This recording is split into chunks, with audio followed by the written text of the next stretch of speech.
IBC மங்கை viewers, நான் உங்க ரேணு. இன்னைக்கு நம்ம கூட யார் இருக்காங்க அப்படின்னு பார்த்தீங்கன்னா, ப்ரீலேட்டல் லாக்டேஷன் கன்சல்டன்ட் டாக்டர் டீனா அபிஷேக் தான் என் கூட இருக்காங்க. இந்த வீட்லேயே ப்ரெக்னன்சியை வந்து எப்படி கண்டுபிடிக்கிறது அப்படின்னு சொல்லிட்டு எல்லா கேர்ள்ஸுக்கும் தெரியணும்னு நினைக்கிறாங்க. ஹோம் ப்ரெக்னன்சி கிட் வாங்கி செக் பண்ணலாம். ஆனால் வந்து 35க்குள்ளே கல்யாணம் பண்ணிக்கோங்க. ஸோ அதுக்கு மேலே போகும்போது ஃபர்டிலிட்டிக்கு ஆன சான்சஸ் வந்து ரொம்ப ரொம்ப ப்ரெக்னெண்ட்டாக இருக்கும்போது 2 பேர் சேர்ந்து வராங்க. ப்ரெக்னன்சி கிளாஸஸ்க்கு வருவாங்க. டெலிவரி பண்ணதுக்கப்புறம் மட்டும் வருவாங்க. என்ன ஆச்சு உங்கள் ஹஸ்பண்ட் என்ன ஆச்சுன்னு பார்த்தா என்ன மாதிரியான சிம்டம்ஸ்லாம் இருந்தால் நம்ம ப்ரெக்னெண்ட்டாக இருக்கோம் அப்படின்னு சொல்லி கண்டுபிடிக்கலாம்? சில பேருக்கு சிம்டம்ஸ் இருக்கும், சில பேருக்கு சுத்தமாக சிம்டம்ஸ் இருக்காது. இப்போ ஒரு 2 இயர்ஸ் ஒரு 3 இயர்ஸ் வரைக்கும் நீங்கள் எதுவும் கான்ட்ராசெப்டிவ் பில்ஸ் ஒரு எதுவும் ப்ரொடெக்ஷன் யூஸ் பண்ணாமல் நேச்சுரலாகவே நீங்கள் பண்ணி ப்ரெக்னென்ட் ஆகலை அப்படின்னா, கல்யாணம் பண்ணும்போது 35ல் கல்யாணம் பண்ணுறீங்க, ஒரு 30+ ஒரு 32க்கு மேலே தான் கல்யாணமே ஆகுதுன்னா உடனே நீங்கள் பிளான் பண்ணுறது நல்லது. எஸ்பெஷலி ப்ரெக்னென்ட் மதர்ஸ்க்கு வந்து நிறைய பேருக்கு ஃப்ளூயிட் வந்து கம்மியாகுது, ஆம்னியோட்டிக் ஃப்ளூயிட். ஸோ இப்போது ஆம்னியோட்டிக் ஃப்ளூயிட் லெவல் கம்மியாகிறதுக்கு ஒரு ரீசன் வந்து ப்ரெக்னன்சியில் செக்ஸ் வச்சுக்கலாம், எந்த பிரச்சனையும் கிடையாது. அது யார் பண்ணலாம் அப்படின்னு பார்த்தீங்கன்னா,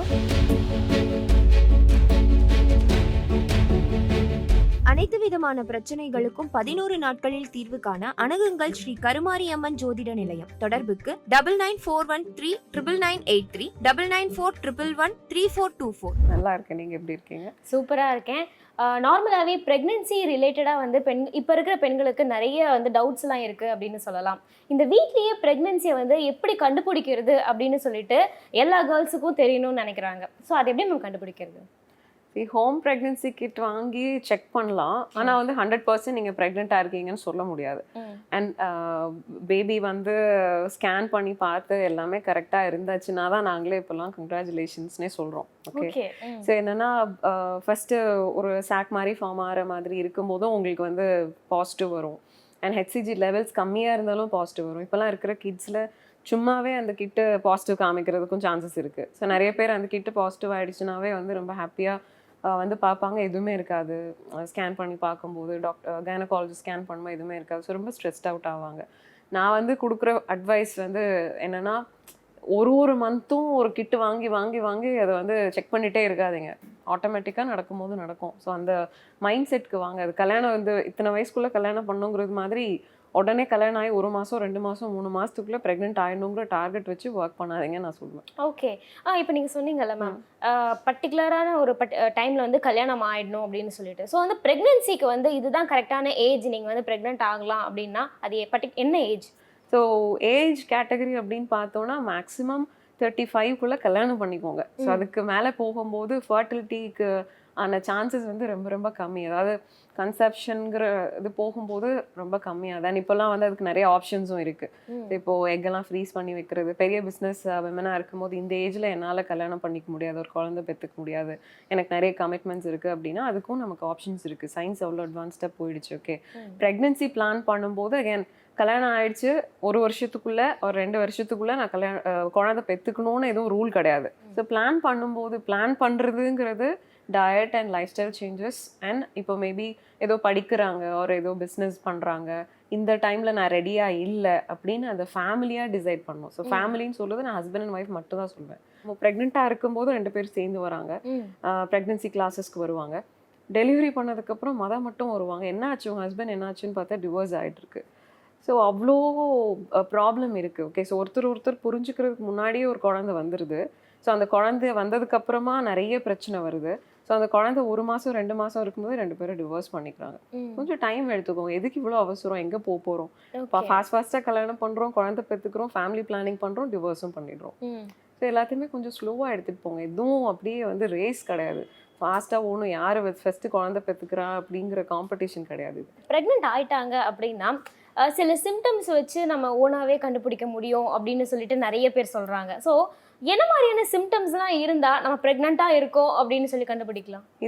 இதை பற்றி நம்ம பேசணும் அப்படின்னா சில பேருக்கு சிம்டம்ஸ் இருக்கும், சில பேருக்கு சுத்தமாக சிம்டம்ஸ் இருக்காது.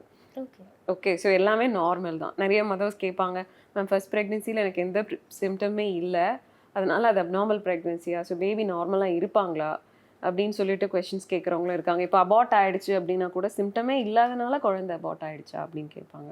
ஸோ எல்லாமே நார்மல் தான். சில பேருக்கு அந்த oestrogen and progesterone all of the sudden increase ஆகும்போது இந்த மாதிரியான கிடியாக ஃபீல் பண்ணுறது, ஒரு ரொம்ப டயர்டாக இருக்கிறது, வயிறு வலிக்கிறது, ஒரு ப்ளோட்டடாக ஃபீல் பண்ணுறது, கான்ஸ்டிபேஷன் இருக்கிறது, இதெல்லாமே வந்து இருக்கும். சில பேருக்கு எதுவுமே இருக்காது, நார்மலாக இருப்பாங்க. ரெண்டுமே நார்மல் தான். எல்லாமே நிறைய ரீட் பண்ணுறதுனால, நிறைய பிளாக் நிறைய வீடியோஸ் பார்க்கறதுனால அவ்வளோதான். இந்த மந்த் வந்து இத்தனை வாட்டி நம்ம செக்ஸ் பண்ணியிருக்கோம். அகைன் அதையும் பயங்கரமாக ட்ராக் பண்ணுறாங்க. ஓவலேஷன் இந்த டேலேருந்து இந்த டே வரைக்கும், இந்த டைமில் எவ்ரிடே ஒரு ஆல்டர்னேட்டிவ் டேஸ், இந்த டைமில் அதாவது மார்னிங்கில் பண்ணால் நிறைய பேர் நல்லதுன்னு சொல்கிறாங்கன்னு சொல்லிட்டு மார்னிங்கில் வந்து 2 பேரும் பண்ணியிருக்கோம். ஓகே, ஸோ ஒரு மந்த்தில் ஒரு 6-7 டைம்ஸ் பண்ணியிருக்கோம். ஹை சான்சஸ் ஆஃப் ப்ரெக்னன்சி இருக்குன்னு முடிவு பண்ணி வெயிட் பண்ணிட்டு இருக்கும்போது ஆட்டோமேட்டிக்காக இவ்வளோ சிம்டம்ஸ் இருக்குது அப்படின்னு சொல்லிட்டு நினைக்கிறேன். அதுவே வந்து ஒரு பெரிய மித்து தான். ஓகே, நம்ம வந்து சினிமாவில் பார்க்குற மாதிரி கல்யாணம் ஆன உடனே ஃபர்ஸ்ட் நைட் முடிஞ்ச உடனே குழந்தை பிறக்கிறது இல்லை. அதை அப்படியே நம்ம பார்த்து பழகிட்டனால ஏன் எனக்கு ப்ரெக்னென்ட் ஆக முடியல, எனக்கு ஏதாவது பிரச்சனை இருக்கா அப்படின்னு 2 பேருக்குமே வந்து ஹஸ்பண்ட் அண்ட் ஒய்ஃப் 2 பேருக்குமே வந்து பயம் வருது. ஸோ அது வந்து ஆக்சுவலி இப்போ ஒரு 2 இயர்ஸ் ஒரு 3 இயர்ஸ் வரைக்கும் நீங்கள் எதுவும் கான்ட்ராசெப்டிவ் பில்ஸ் ஒரு எதுவும் ப்ரொடெக்ஷன் யூஸ் பண்ணாமல் நேச்சுரலாகவே நீங்கள் பண்ணி ப்ரெக்னென்ட் ஆகலை அப்படின்னா நீங்கள் வந்து ஒரு கைனகாலஜிஸ்ட்டை போய் பார்க்குறது நல்லது. இப்போ எங்களுக்கு எதுவும் பிளான் இல்லை, நாங்கள் 2 பேருமே எங்களோட பிஸ்னஸ் ஒரு எங்கள் கரியரில் ஃபோக்கஸ்டாக இருக்கணும், நீங்கள் அப்படி விடலாம். அகைன் ஏஜ் ஃபேக்டர், கல்யாணம் பண்ணும்போது 35ல் கல்யாணம் பண்ணுறீங்க, ஒரு 30+ ஒரு 32க்கு மேலே தான் கல்யாணமே ஆகுதுன்னா உடனே நீங்கள் பிளான் பண்ணுறது நல்லது ஆக்சுவலி. ஸோ ஏன்னா 38லாம் ஆகும்போது சான்சஸ் ஆஃப் கன்செப்ஷன் வந்து ரொம்ப கம்மியாகும். ப்ரெக்னெண்ட்டாக இருக்கிற உமன் வந்து எந்த மாதிரியான ஃபுட்டை வந்து இன்டேக் எடுத்துக்கலாம்? பர்டிகுலராக இப்போ சம்மர் அப்படிங்கிறதுனால ஒரு விஷயம் இருக்குது. ஸோ அவங்க வந்து என்ன மாதிரியான ஃபுட் வந்து எடுத்துக்கிறது நல்லது? ஸோ ப்ரெக்னென்சியில் வந்து ஃபுட்டுனா ஒரு ட்ரைமஸ்டருக்கும் கேலரி நீட் இருக்கும். ஸோ ஃபர்ஸ்ட் ட்ரைமஸ்டர் அதாவது முதல் வாரத்திலேருந்து 12வது வாரம் வரைக்கும் ஃபர்ஸ்ட் ட்ரைமஸ்டர்னு சொல்லுவோம். ஸோ அந்த ஃபர்ஸ்ட் ட்ரைமஸ்டரில் இருக்கிறவங்களுக்கு ஜாஸ்தி கேலரி தேவைப்படுறதில்ல. கேலரிங்கிறது நம்ம பாடிக்கு தேவையான எனர்ஜி. ஸோ அந்த எனர்ஜி தேவைப்படாது, ஆனால் அவங்க டயர்டாக இருப்பாங்க. ஃபர்ஸ்ட் ட்ரைமஸ்டரில் அந்த 2 லைன் பார்த்த உடனே அவங்கள அவ்வளோதான் உட்கார வச்சுருவாங்க சோஃபாவில். கீழே உட்கார விட மாட்டாங்க, இந்தியன் டாய்லெட்ஸ் யூஸ் பண்ண விடுறதில்ல, நடக்க விடுறதில்ல, ஸ்டெப்ஸ் ஏற விடுறதில்ல, இந்த மாதிரி பயங்கர ரெஸ்ட்ரிக்ஷன். சாப்பாடு வந்து ஆக்சுவலாக நேற்றுக்கு ஒருத்தர் வந்து கேட்டார், சாட்டர்டே ஓபியில் வந்து ஒரு ஹஸ்பண்ட் கேட்டார், மேம் பிரியாணி சாப்பிடலாமா என்னோட ஒய்ஃப் அப்படின்னு கேட்டார். ஸோ அந்த அளவுக்கு வந்து பயப்படுறாங்க. ஆனால் நம்ம இந்தியாவில் வந்து நம்ம இந்தியன் ஃபேமிலிஸ் நிறைய ஃபுட்ஸை வந்து ரெஸ்ட்ரிக்ட் பண்ணுவோம். நிறைய இல்லை, பப்பாயாவே சாப்பிட மாட்டோம், பைனாப்பிள் சாப்பிட மாட்டோம், எள்ளு சாப்பிட மாட்டோம், அது மாதிரி சிக்கன் நிறைய கொடுக்க மாட்டாங்க. இந்த லிஸ்ட்லேயே வந்து ராகி அண்ட் அதர் மில்லட்ஸுமே வந்து இன்க்ளூட் ஆகிடுது, ஏன்னா சூடு அப்படின்னு சொல்லிட்டு. அதே மாதிரி முருங்கைக்கீரை கொடுக்க மாட்டாங்க. ஸோ இதெல்லாம் சூடுன்னு சொல்லிட்டு நிறைய ஃபுட்ஸை வந்து அவாய்ட் பண்ணுவாங்க. ஸோ ஆக்சுவலாக அவாய்ட் பண்ணணும் அப்படின்னா ஃபுட்டில் வந்து நிறைய காஃபி குடிக்கிறது அண்ட் ரொம்ப ஸ்பைசி ஃபுட்ஸ், அதாவது பயங்கரமாக ஒரு 20 மிளகா போட்டு சாப்பிட்றது, அப்படி சொல்கிறேன், பயங்கர ஸ்பைசி ஃபுட்ஸ் சாப்பிட்றது. ஸோ இதெல்லாம் அவாய்ட் பண்ணலாம். மற்றபடி அவாய்ட் பண்ணணும்னு எதுவும் கிடையாது. எஸ்பெஷலி சம்மரில் வந்து பார்த்தீங்கன்னா நிறைய வாட்டர் இன்டேக் வந்து நமக்கே தேவைப்படுது. ஸோ நார்மலாக இருக்கிறவங்களுக்கே நாக்கெல்லாம் ட்ரை ஆகிடுது, லிப்ஸ் எல்லாம் ட்ரை ஆகிடுது. ஸோ நிறைய வாட்டர் இன்டேக் வந்து கண்டிப்பாக வேணும். எஸ்பெஷலி ப்ரெக்னென்ட் மதர்ஸ்க்கு வந்து நிறைய பேருக்கு ஃப்ளூயிட் வந்து கம்மியாகுது, ஆம்னியோட்டிக் ஃப்ளூயிட். ஸோ இப்போது ஆம்னியோட்டிக் ஃப்ளூயிட் லெவல் கம்மியாகிறதுக்கு ஒரு ரீசன் வந்து டீஹைட்ரேஷன். ஸோ ப்ராப்பராக தண்ணி குடிக்காமல் இருக்கிறதுனாலே ஆம்னியோட்டிக் ஃப்ளூயிட் கம்மியாகும். ஸோ அதுக்காக 5 லிட்டர் 6 லிட்டர் குடிக்க வேணாம். நீங்கள் எப்போ தண்ணி குடிக்கணும்னு ஃபீல் பண்ணுறீங்களோ அப்போல்லாம் வந்து குடிங்க. நிறைய தண்ணி இருக்கிற வெஜிடபிள்ஸ் எடுத்துக்கிறது, நிறைய ஃப்ரூட்ஸ் சாப்பிடுவாங்க ப்ரெக்னென்சியில். ஒரு நாளைக்கு இந்த ஃப்ரூட் சாப்பிடணும். நிறைய மதர்ஸ் வந்து கம்ப்ளைண்ட் பண்ணுறது, எனக்கு ஏன் மாதுளம் பழம் கொடுக்குறாங்கன்னே தெரியல, அவ்வளோ வரவங்கெல்லாம் அவ்வளோ வாங்கிட்டு வராங்க, டெய்லி ஒரு 3-4 மாதுளம் பழம் பிரித்து வச்சுடுறாங்க. ஸோ எனக்கு போமோகிரானட் பார்த்தாவே அவர்ஷனாக இருக்குது, ஏன்டா இதை கண்டுபிடிச்சாங்கிற மாதிரி இருக்குது. ஸோ அவ்வளோ கொடுக்குறாங்க போமோகிரானட் அப்படின்னு சொல்லுவாங்க. ஸோ நிறைய ஃப்ரூட்ஸில் இருக்கிற ஃபோக்கஸ் வந்து வெஜிடபிளில் இல்லை.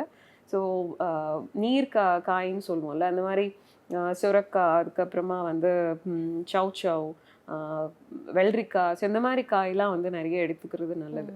ஸோ அதெல்லாம் சாப்பிடும்போது நீர் சத்து நம்ம பாடியில் அதிகமாகும். அதே மாதிரி ப்ரோட்டீன் சாப்பிடுங்க அப்படின்னு சொன்னால் அதிகமாக ப்ரோட்டீன் எடுத்துக்கிறது. ஸோ நிறைய நட்ஸ் பவுடர் சாப்பிட்றது, நிறையா சீட்ஸ் பவுடர் எடுத்துக்கிறது. ஆக்சுவலாக நான் ஒரு மதர் சொன்னாங்க, ஒரு கப்பில் ப்ரோட்டீன் பவுடர், ஹோம்மேட் ப்ரோட்டீன் பவுடர்னு யூஸ்வலாக நான் என்னோட ப்ரெக்னென்ட் மதர்ஸ்க்கு ஒரு ரெசிபி கொடுப்பேன். அதில் வந்து சீட்ஸ் அண்ட் நட்ஸ் எல்லாமே இருக்கும். ஸோ அந்த ஒரு 2 டீஸ்பூன் சாப்பிட்டா 8 to 10 grams ஆஃப் ப்ரோட்டீன் கிடைக்கும். ஸோ ஆர்டிஃபிஷியலாக ஒரு ப்ரோட்டீன் பவுடர் சாப்பிட வேண்டாம்ங்கிறதுக்காக ஸோ நான் அந்த மாதிரி ரெசிபிஸ் கொடுப்பேன் மதர்ஸ்க்கு. ஸோ அவங்க அதுவும் எடுத்துப்பாங்க. கமர்ஷியல் பிராண்ட்ஸில் இருக்கிற ப்ரோட்டீன் பவுடர்ஸையும் ஆட் பண்ணுவாங்க. அண்ட் வீட்டில் வந்து பண்ணி வச்சிருக்கிற நட்ஸ் பவுடர் அதையும் ஆட் பண்ணுவாங்க. ஸோ டூ மச் ஆஃப் ப்ரோட்டீனும் எடுக்கக்கூடாது. ஸோ எல்லாமே லிமிட் தான். ஸோ ஒரு நாளைக்கு வந்து மேபி அந்த மாதிரி ஒரு 70 kg இருக்காங்கன்னா 70 to 72 grams ஆஃப் ப்ரோட்டீன் வேணும். உடனே ஆப் போட்டு நம்ம கரெக்டாக இவ்வளோ எடுத்துக்கிறோமா, நிறைய ட்ராக் பண்ணும்போது உங்களுக்கு ஸ்ட்ரெஸ் தான் வரும். ஸோ சிம்பிளாக வந்து பார்த்தோம்னா சம்மரில் நிறைய ப்ரோட்டீனும் எடுத்துக்கணும். நிறையனா பாடிக்கு தேவையான அளவுக்கு ப்ரோட்டீன். அது எப்படி ட்ராக் பண்ணுறதுன்னா, எல்லா மீல்லையும் ப்ரோட்டீன் இருக்கா. காலையில் பிரேக்ஃபாஸ்ட் சாப்பிட்றோம், இட்லி தோசை சட்னி மட்டும் இல்லாமல் எக்ஸ்ட்ராவாக நான்வெஜ்ஜாக இருந்தால் எக்கு, ஆர் வெஜிடேரியனாக இருந்தீங்கன்னா சுண்டல் ஒரு க்ரீன் கிராம் ஏதோ ஒன்று, ராஜ்மா, ஏதோ ஒரு ப்ரோட்டீன் வந்து இருக்கிற மாதிரி பார்த்துக்கோங்க. ஸோ பாலில் நிறைய ப்ரோட்டீன் இருக்குன்னு நிறைய லிட்டர் ஆஃப் மில்க் எடுத்துக்கிறது நல்லதில்லை. லிமிட் பண்ணிக்கோங்க. எல்லாமே வந்து கொஞ்சமாக, அதாவது 100 ml 200 ml மேக்ஸிமம் ஒரு நாளைக்கு 2 லிட்டர் 3 லிட்டர் குடிச்சிங்கன்னா என்ன ஆகுது. ஸோ நிறைய பேர் இருக்காங்க 2 liters 3 liters மில்க் குடிக்கிற மதர்ஸும் இருக்காங்க. ஸோ அவ்வளோ எக்ஸ்ட்ராவாக நிறைய சாப்பிட்ணுன்னு கிடையாது. எல்லா மீல்லையும் ப்ரோட்டீன் இருக்கிற மாதிரி பார்த்துக்கோங்க. பிரேக்ஃபாஸ்ட் இப்போ ஏதோ ஸ்நாக்ஸ் சாப்பிட்றீங்கன்னா அந்த ப்ரோட்டீன் பவுடர்ஸ், அதாவது வீட்டிலே பண்ணுற பவுடரை வந்து ஸ்ப்ரிங்கிள் பண்ணி எடுத்துக்கலாம். ஈவினிங் வந்து ஸ்நாக் வந்து ஹெல்த்தியாக ப்ரோட்டீன் இருக்கிற மாதிரி ஏதாவது ஒரு ஸ்நாக், சுண்டல் ஒரு மக்கானாஸ் இருக்குல்ல, லோட்டஸ் சீட்ஸ், அது மாதிரி எடுத்துக்கலாம். ஸோ பிஸ்கெட்ஸ், ரஸ்க்கு வந்து ஒரு ஹெல்த்தியான ஒரு ஃபுட்டாக போர்ட்ரே பண்ணுறது, அதெல்லாமே பெரிய மெத்து. ஸோ ரஸ்கில் வந்து ஈஸ்ட்டு வந்து நமக்கு ஹெல்ப் பண்ணும், ஒரு இது வந்து இது பண்ணும் அது பண்ணும். ஸோ அதெல்லாமே மெத்து. அது வந்து ஜங்க்கு. ரஸ்க் வந்து ஹெல்த்தியான ஃபுட் கிடையவே கிடையாது. அதே மாதிரி பிரெட், பிஸ்கெட்ஸ் அதெல்லாம் எடுத்துக்கிறதுக்கு நம்ம ஊரில் நம்ம சாப்பிட்ற ஃபுட்டை வந்து இன்க்ளூட் பண்ணிக்கலாம். பாடியை வந்து ஹைட்ரேட்டடாக வச்சுக்கிறது ப்ரெக்னென்ட் மதர்ஸ்க்கு ரொம்ப ரொம்ப இம்பார்ட்டண்ட். ஓகே. ஸோ வந்து இப்போ நான் கேட்க போகிற கொஷின் வந்து ஆண் பெண் 2 பேருக்குமே இருக்கக்கூடிய ஒரு டவுட்டு தான். ஸோ ப்ரெக்னென்சி டைமில் வந்து இந்த இன்டர்கோர்ஸ் அப்படிங்கிற ஒரு விஷயம் வந்து சிலர் சொல்கிறாங்க வச்சுக்கிட்டா நல்லது அப்படின்னு சொல்லி, இன்னொரு பக்கம் பார்த்தீங்கன்னா இல்லை வச்சுக்கூடாது, அது பேபிக்கு வந்து கெட்டது, உடம்புக்கு ஆகாது அப்படின்னு சொல்கிறாங்க. இது எதில் வந்து ட்ரூத் இருக்குது? ஆக்சுவலாக இப்போ உங்கள் அம்மா கிட்ட பாட்டிக்கிட்டலாம் கேட்டிங்கன்னா அது வந்து ஒரு புனிதமான டைம். அந்த டைமில் வந்து நீங்கள் இதெல்லாம் பண்ணக்கூடாதுன்னு சொல்லுவாங்க. அண்ட் குழந்தைக்கு வந்து பாதிப்பு போகிறதுக்கு நிறைய வாய்ப்புகள் இருக்குதுன்னு சொல்லுவாங்க. ஸோ சயின்ஸ் பிலீவ் பண்ணுற ஆளுங்களா இருக்கீங்க, ஒரு எவிடன்ஸ் பேஸ்ட் ஸ்டடி இருக்கான்னு கேட்டிங்கன்னா கண்டிப்பாக இருக்குது.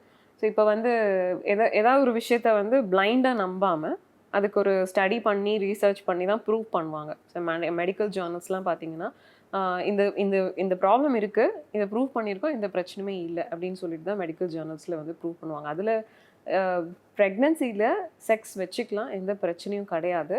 அது யார் பண்ணலாம் அப்படின்னு பார்த்தீங்கன்னா, எந்த காம்ப்ளிகேஷன்ஸும் இல்லாமல் இருந்தாங்க அப்படின்னா, அதாவது சில பேருக்கு வந்து சர்விக்ஸ் லென்த்து கம்மியாக இருக்கும். கர்ப்பப்பை வந்து ஒரு பலூன் மாதிரி நம்ம நினச்சோன்னா அதில் ஒரு மவுத் இருக்கும், பலூனோட மவுத். அதே மாதிரி தான் சர்விக்ஸ் இருக்கும்.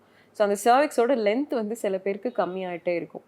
ஸோ 3.5 இருக்க வேண்டியவங்க 3.5 இருக்கணும், 3 to 4 ஆர் அந்த இன்பிட்வீன் அந்த லென்த்தில் இருக்கணும். சில பேருக்கு வந்து 2 or 1 அது மாதிரி பேபி க்ரோவாக குட்டி ஆகிட்டே இருக்கும். ஸோ அந்த மாதிரி இருக்கிறவங்களுக்கு வந்து ப்ரீடேர்ம் லேபர் ஆகிறதுக்கு நிறைய சான்சஸ் இருக்குது. சீக்கிரமாகவே குழந்தை குறை மாதத்தில் பிறக்கிறதுக்கு வாய்ப்பு இருக்குது. ஸோ அதை வந்து பேபி வெளியே வராமல் இருக்கிறதுக்கு சூச்சர்ஸ் போட்டு அதை ப்ரிவென்ட் பண்ணி வைப்பாங்க டாக்டர்.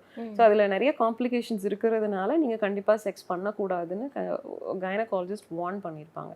ஸோ அந்த மாதிரி ஏதாவது காம்ப்ளிகேஷன்ஸ் இருக்குது. ஒரு பிளாசண்டா வந்து நஞ்சு கொடின்னு சொல்லுவாங்கல்ல, குழந்தைக்கு ஆக்சிஜன், நியூட்ரிஷன் எல்லாமே கொடுக்குற ஒரு முக்கியமான ஒரு விஷயம் தான் பிளாசண்டா. ஸோ அது வந்து பலூன், நான் ஃபஸ்ட்டு யூட்ரஸை பலூன் மாதிரி நினச்சிக்கோங்கன்னு சொன்னேன் இல்லையா. ஸோ அதில் மேலே இருக்கும் சில பேருக்கு கீழே இருக்கும். சில பேருக்கு வந்து அந்த கர்ப்பப்பையோட வாயை வந்து க்ளோஸ் பண்ணியிருக்கும். ஒரு கர்ப்பப்பையோட வாயிலேருந்து ஒரு சென்டிமீட்டர் அது மாதிரி அவையாக இருக்கும். ஸோ அப்படி இருக்கிறப்ப அதுவுமே ஹை ரிஸ்க் ப்ரெக்னென்சி தான். ஸோ அந்த மாதிரி இருக்கிறவங்க ஒரு முன்னாடி ப்ரெக்னென்சியில் எனக்கு இதெல்லாம் காம்ப்ளிகேஷன்ஸ் இருந்துச்சுன்னா அவங்க எல்லாமே ஹை ரிஸ்க் கேட்டகரியில் வருவாங்க. ஸோ இந்த மாதிரி ஹை ரிஸ்க் ப்ரெக்னென்சி கேட்டகரியில் இருக்கிறவங்க தான் செக்ஸ் பண்ண வேண்டாம்னு சொல்லுவாங்க. நார்மலாக இருக்காங்க, எந்த பிரச்சனையுமே இல்லை அப்படின்னா வந்து கண்டிப்பாக எதுவும் பண்ணக்கூடாது அப்படின்னு எதுவும் கிடையாது. இதுக்கு நடுவில் அந்த மந்த் அப்படிங்கிற ஒரு விஷயம் இருக்குது. ஃபஸ்ட்டு அந்த 4 months வந்து பண்ணால் வந்து ஹைலி ரிஸ்க்கு, இல்லைனா வந்து 8 months பண்ணக்கூடாது, இன்பிட்வீன் பண்ணலாம் அப்படிங்கிற ஒரு தாட் இருக்கு இல்லையா. மந்த்ஸ் அப்படின்னு பார்த்தீங்கன்னா ஃபர்ஸ்ட் ட்ரைமஸ்டர்லேருந்தே பண்ணலாம். ஆனால் வந்து நம்ம இந்தியாவில் சர்டன் விஷயங்களை வந்து பிலீவ் பண்ணுவோம். 3 months வரைக்கும் யார்ட்டையும் சொல்ல மாட்டோம். ட்ராவல் பண்ண மாட்டோம். வீட்டில் க்ளோஸ் ஃபேமிலி மெம்பர்ஸ்க்கு தான் தெரியும். ஏன்னா